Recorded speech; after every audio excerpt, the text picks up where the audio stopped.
All right, so I got an absolutely amazing update for you guys here on the Nina Turner special election in Ohio's 11th district. So a couple of weeks ago, I covered this poll that came out, and granted, it's obviously just one poll, but still, 50%. I mean, Nina Turner was absolutely dominating in this poll. It wasn't even close. And the second place candidate that you see there down at the bottom, Chantel Brown, right there at 15%, is her main other opponent in this race, and she's the person that the establishment is trying to coalesce right now to combat Nina Turner. So even though this is a gigantic, monumental lead that Nina Turner has right now, we still obviously cannot let up our guard because anything can happen. You never know. The tides can shift at any point. But this is still a dominating lead. And so in response to this, Chantel Brown reached out and basically put out a siren call to the corporate donors to come in and save her, to the Democratic establishment to come in and save her from Nina Turner. And this is what happened in the wake of that. So the kiss of death here, right?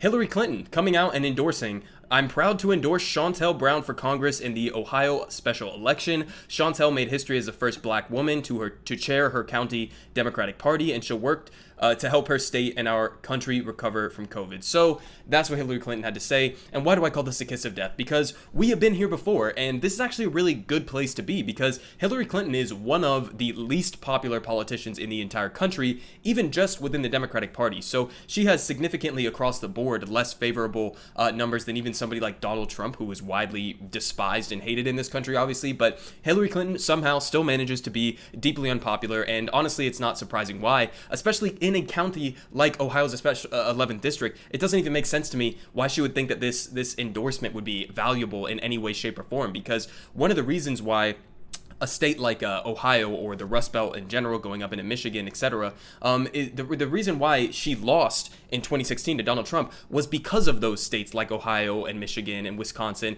Why? Because she supported the policies that gutted the Midwest industries, right? She gutted with these free trade agreements that shipped our jobs overseas and destroyed American manufacturing in the Rust Belt. And so it doesn't really make any sense to me why she would think that this endorsement would even be a good thing in Ohio's 11th district. If anything, it seems like it would just hurt her. And in addition to that, we've also seen this before, right? We've seen this playbook trotted out before in New York with Jamal Bowman, who is now a member of the squad, a member of Congress from New York. And Hillary Clinton backed his opponent, Elliot Engel, at the time in her first House primary endorsement of 2020. And we all know what happened after that happened, right?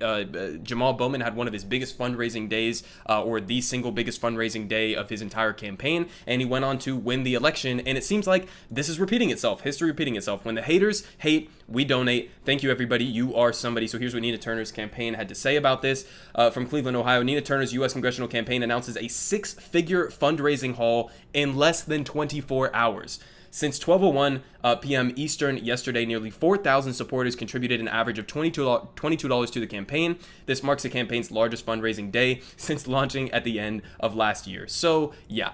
History repeating itself again. Hillary Clinton throwing her name in the ring for who knows what goddamn reason. She thinks that she's still popular. She thinks that her name holds weight and value in districts like this, which are overwhelmingly like working class districts that have been fucked over by Hillary Clinton's entire career. So I don't know why she thought that this was valuable, but we appreciate it, Hillary. Thank you for coming out and supporting Nina Turner's opponent, because it seems like it just led to her biggest fundraising day of the entire campaign. And hopefully this lead continues to be dominant. I'll put some of the information down below if you actually live in Ohio's 11th district and you want information on the voting times. I think the special election starts in August, but go check that out. Continue this fundraising for Nina Turner. I'll also put her website down in the description below if you want to volunteer or donate or whatever for her campaign. I would love if Nina Turner was in Congress. Obviously, no one politician is going to save us from this capitalist hellscape that we live in, but Nina Turner is a good fighter, and she supports the same policies that I support generally, at least, and so we got to come out. We got to show out for her. If Hillary Clinton is coming out for her opponent, then that should be nothing but